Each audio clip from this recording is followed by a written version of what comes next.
There are places in Kentucky that don't just exist. They remember. Hospitals that breathe, caves that listen, dolls that never blink. This isn't folklore. It's the real Kentucky. Strange, haunted, and breathtakingly human. And tonight, we're going inside 5 of its weirdest places, where curiosity turns to chill and every echo hides a story. If you think you know America's quiet heartland, think again. Waverly Hills Sanatorium. Our first stop stands like a fortress over Louisville, a tuberculosis hospital built in 1910 when hope was scarce and medicine was cruel. More than 60,000 lives passed through here, and many never left. The wind slips through broken windows, whispering through rooms where patients once coughed their last. Down in the basement, the body chute, a 500-foot tunnel where corpses were quietly lowered to wagons below. No ceremony, no sound, just the echo of wheels rolling away the dead. Locals swear the place still hums, doors creak on their own, lights flash without power, shadows walk the corridors. But the strangest thing? Every witness describes the same sound. Footsteps, slow, purposeful, always following. Today, thrill seekers and ghost hunters pay to walk those halls. But the real horror isn't the ghosts. It's the weight of history pressing against the walls, reminding us how easily human suffering gets repackaged as entertainment. As you stand on the roof, the city glows below. The air feels heavier than night should allow. You realize the silence here isn't peace. It's a warning. But if you think staring into the eyes of death is unsettling, wait until you meet 1,000 faces that stare back. The Vent Haven Museum. It looks ordinary. Red brick, trimmed lawn, nothing strange at all. Step inside, though, and every pair of eyes in the room turns toward you. This is the Vent Haven Museum, the world's only museum of ventriloquism. Over 1,000 puppets, every single one with a face, every single one frozen mid-smile. The founder, W.S. Berger, collected them for decades, preserving the legacy of performers long gone. Each dummy once had a voice, a laugh, a character. Now they sit shoulder to shoulder in perfect rows, an audience that never leaves. You can almost hear the echoes of old vaudeville jokes trapped between wooden jaws. Visitors whisper because it feels wrong to speak louder than them.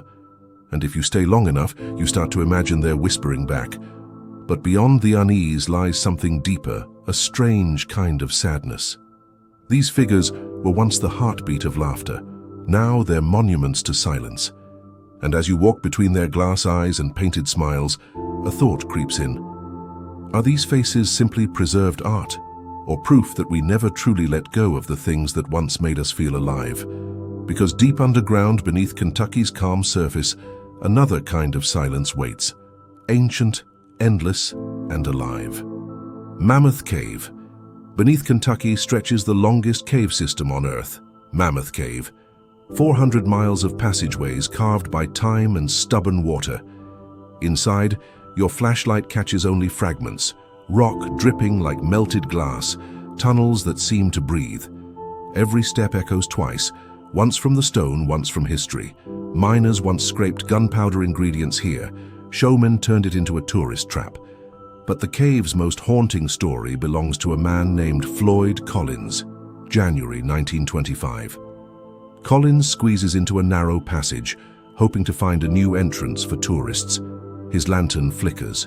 A rock shifts. He's trapped, 45 feet underground.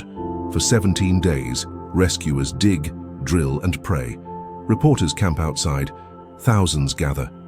The world listens to updates through radios, the first 24-hour news story in American history. But the cave doesn't care about headlines. By the time they reach him, it's too late. Slow silence, only drip of water. When they finally retrieved his body months later, they buried him nearby. But the cave had the last word. Collins's story turned Mammoth into a national obsession. A monument not to courage, but to how quickly human tragedy becomes spectacle. You stand where he crawled. The air feels older than time. Some say they still hear tapping deep inside the rock, a voice that never made it back to daylight. And above that same earth, when night falls, Kentucky performs a miracle that no other state in America can match. The moonbow of Cumberland Falls. They call it the Niagara of the South. Cumberland Falls, 68 feet of roaring white water slicing through the forest. But on clear nights, when the moon is full and the mist is right, the impossible happens. A rainbow, born not from the sun but from moonlight itself. A moonbow. It glows faintly silver, sometimes green, an arc of ghostly color floating through darkness. You can stand for an hour, watching the spray shift until suddenly, there it is, silent, perfect, unreal. Couples whisper, kids gasp, cameras click, but none capture what it feels like, the quiet awe of seeing light behave like magic. It's beauty that demands patience and pays back devotion. But not all of Kentucky's mysteries soothe the soul.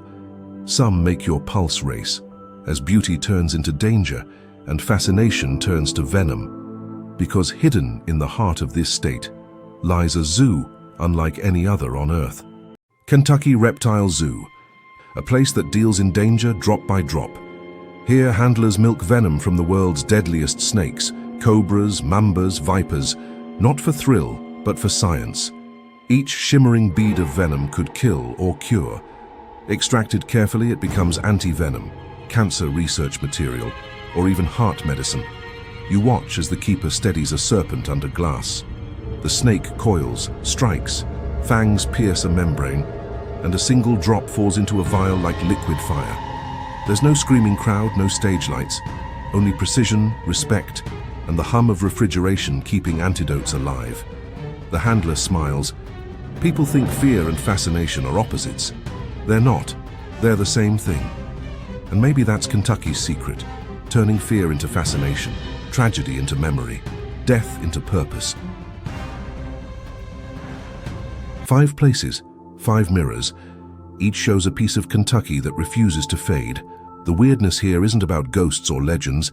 It's about what happens when human stories get stitched into the land and never come loose. So when you think of Kentucky, will you remember its beauty, or the strange pulse beating quietly underneath? Because somewhere in the dark and someone or something is still waiting to be found.